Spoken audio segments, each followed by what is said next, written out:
What's up, y'all? It's your boy Steph, back with another reaction. This time we have Mr. CreepyPasta. 6 new voicemails from a stranger. CreepyPasta Storytime, uploaded January 29th, 2019. Down in the description will be a link to Mr. CreepyPasta's channel along with the link to this original video so you guys can go and see it for yourselves without my commentary. Without further ado, let's get into it.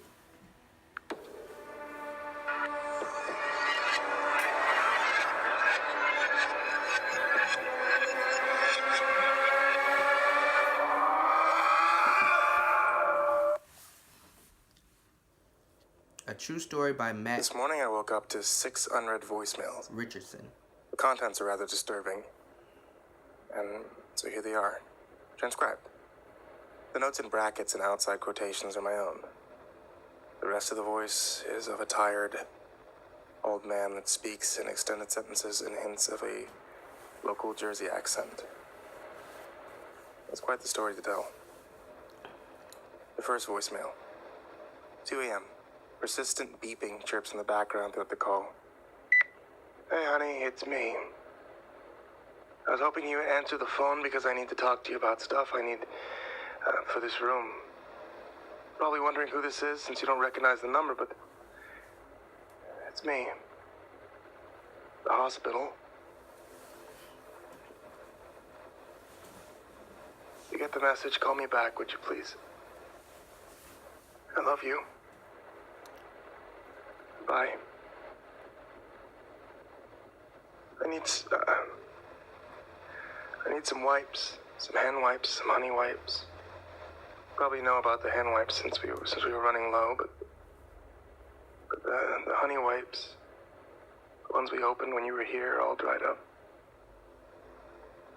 Okay, I love you. If you don't get the message, I'll see you in a couple hours. Bye. A recording plays of a local hospital that tells me exactly where the man is located. I won't give the name, but it's not far from my home, confirming the idea that this guy just dialed a similar number by accident. The second voicemail. I don't know about that. 2:30 a.m. Hi, me again, Grandpa.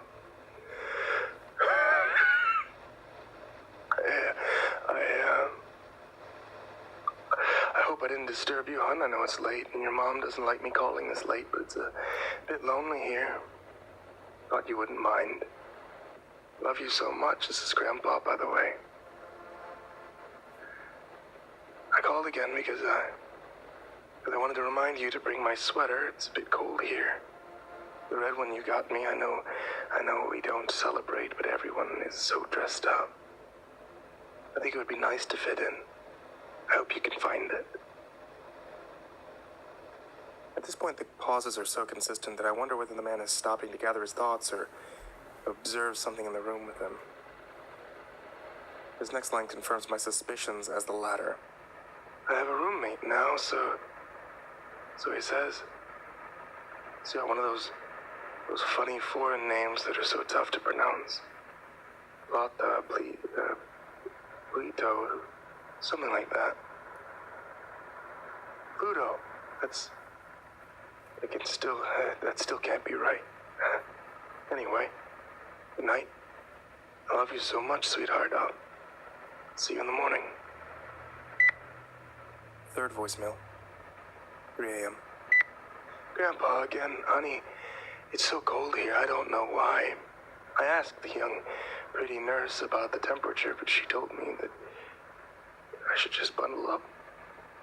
She sounded so much like your grandmother. She said that, before she passed. You never met Grandma. She would have loved you, sweetheart. You had so much in common.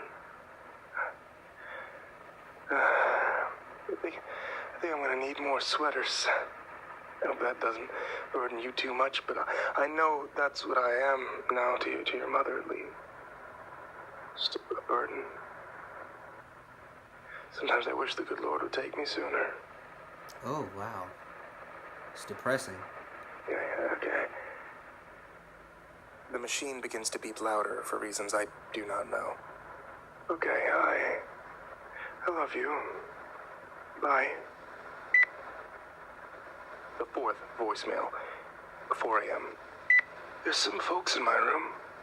It's okay, I'd like to just keep you on the phone while they're here.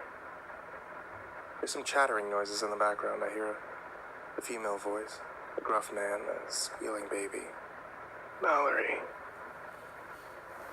my parents are here. The man on the phone squawks something unintangible to the voices.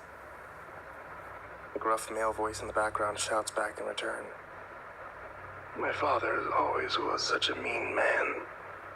Death didn't do him any favors. His face is even uglier than before. He says I have to go. Goodbye. The fifth voicemail, 4:45 a.m. We're gone now.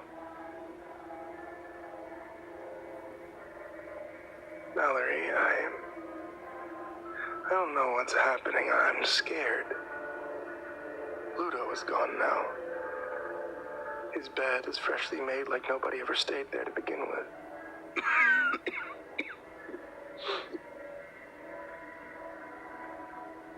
Keep seeing people in the hallway.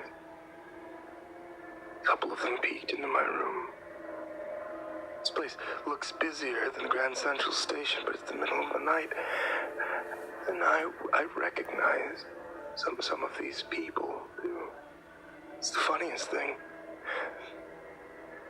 God, Mal, I swear I saw your father. A raspy voice calls out in the background. I can't make out what they say. I've got to go now. I love you. The sixth and final voicemail.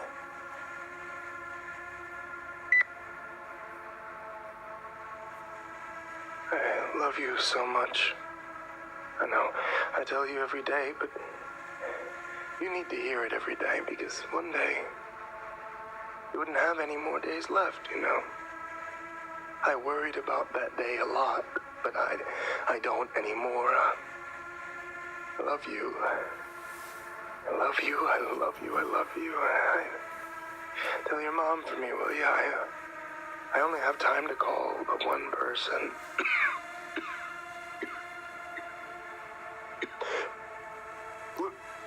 Pluto isn't back yet. But I know he's coming back. I can feel it. The hospital has gotten a little darker and people stop passing by in the hallways. One person visited me. Now, it was my sister. The one that passed when we were just kids. Oh, no. She looked just like how I remember her. Blonde hair, blue eyes, a kind, wide smile. She looked just like you, Mallory. So he's saying... She always looked just like you. So he's seeing ghosts. Nah.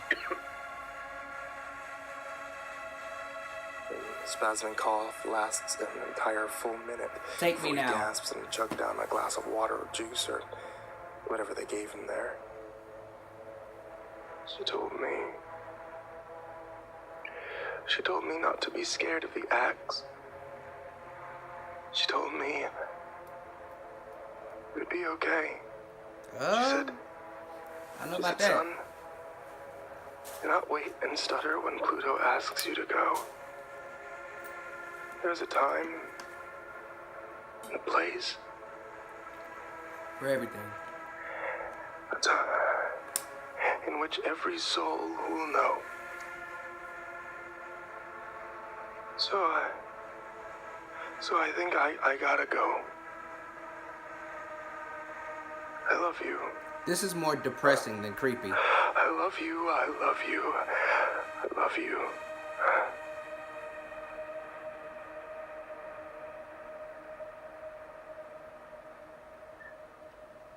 Goodbye. Oh! Wow. Really? As soon as the last breath of the final voicemail played, I jumped in my car and I flew through the 20-minute drive to the hospital. I arrived at the reception desk, gasping for air and holding the cell phone over my head like a bomb. I tried to relax. I did my best to calmly explain the situation to the secretary. I explained the voicemails, the missed calls, and gave her as much information as I had. The woman paused, and she looked up a few hospital records, and then she made a phone call. Finally, she told me that I was not allowed to go back to see anyone, but someone would come out to see me. A few minutes later, a beautiful, blonde, teary young girl met me in the lobby. She wiped her eyes aggressively with a pink-sleeved arm and stared at me suspiciously. "Mallory?" I asked. Did your grandfather pass away last night?"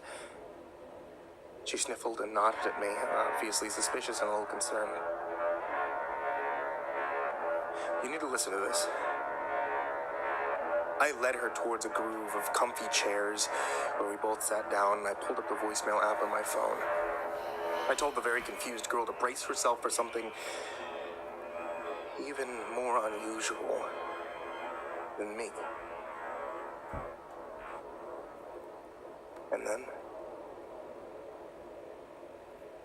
I pressed play. No! Hi, honey, it's me. I was hoping you would answer the phone. I want to talk to you about stuff I need for the room. You're probably wondering who this is because you don't recognize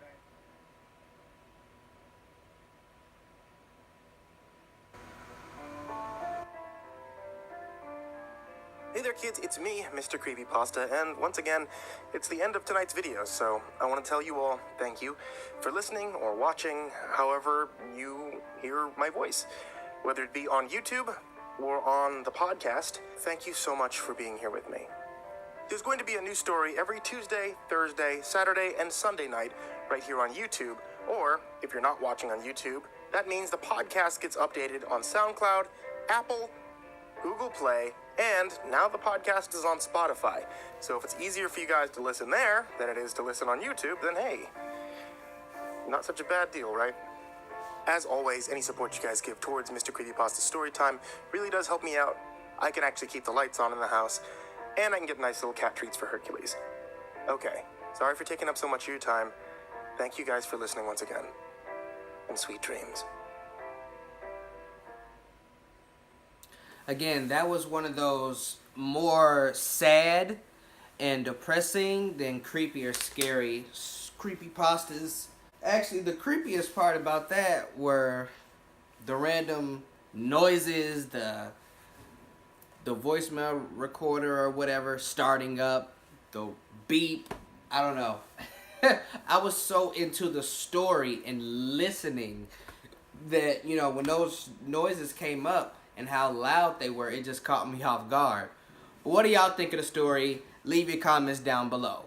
That is it for this video, y'all. If you like my reaction, like the video, comment on the video, and share the video. And if you really liked it, subscribe to my channel. It really helps me out a lot. And tap that bell icon so you will be notified every time I drop new content, which I do on a weekly basis. That is all I got for y'all this time around. Your boy Steph is out.